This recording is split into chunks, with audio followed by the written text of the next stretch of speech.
did not play the national anthem before the game for the 13th time this season. Only last night, The Athletic wrote about it and asked the Mavs for comment. Mark Cuban told the New York Times that it was his decision, and he made it in November. Today, the NBA reinforced what it called its long-standing policy, that all teams play the anthem, and Cuban said he will comply. Wilbon, do you understand the league's decision?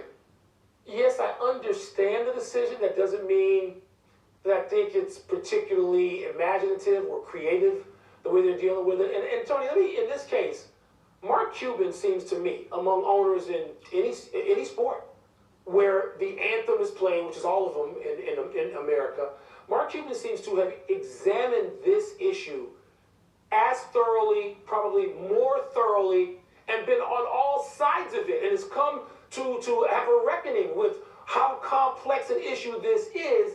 And I don't think there was enough listening to Mark Cuban. Mark Cuban seemed to listen and said also, okay, I get it. This is a league rule. Well, the league's already gone around one of its rules, which was you have to stand for the anthem, and they stopped enforcing that. So I don't want to hear about what the rule is. They can do what they want. But I think that Mark Cuban really should be a guy who sets the tone for this discussion, given his own reckoning with the anthem and how complex this issue is. So we've had this discussion on the air before, and I've said many times, though it was pointed at football first, but it's applicable to all sports, that you don't have to have the anthem. They don't have it in Broadway shows, and they don't have it in movies, and they don't have it in a lot of places. And it started in the United States to help the war effort in World War I and World War II, and then it stayed, because sports likes to wrap itself in the flag. The NFL the other day at the Super Bowl upped the ante. They had America the Beautiful and the national anthem. You know, now I can't speak for you, and you certainly speak for yourself. I stand for the national anthem, but I respect and support people that don't. You know, because that's the rights in America. You can or you don't have to. My issue has always been, this is not about patriotism. Don't make it about patriotism all the time. People do. So I'm for removing the anthem so that there isn't this flashpoint. And I would say this, the big part of the story to me is that they went 12 games without it, and nobody said anything. Nobody said, well, because no fans. But fans are coming back, and they're coming back, I'm sure, to arenas in Texas, and that includes Dallas. Let me just say this, Tony. I am a person who, I love the anthem. And I certainly support people taking a knee or being back in the locker room. I support that just as well.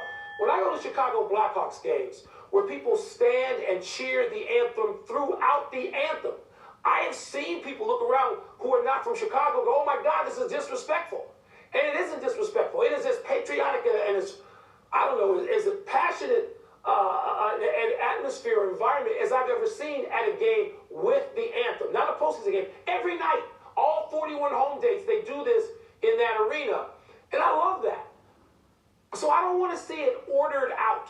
I think there has to be a discussion where maybe each owner, each community has some say in how this plays out. I don't know what the answer is. But again, nor do I. I think Mark Cuban has examined this more thoroughly than just about any owner out there. I want to hear what he thinks, really, not just to say, okay, I get it with the league, but I really want to know whether Mark Cuban wants to play. I mean, he didn't have it. It was his decision. He said it was his decision. He didn't have it, and now he says he's going to comply. I went to the greatest anthem ever, and you know the one, Marvin Gaye. The greatest of Marvin Gaye. All time. Yes. All time. Let's take a break. All-Star game, LA, 1984. Does that sound right? Exactly. Is Marcus Mariota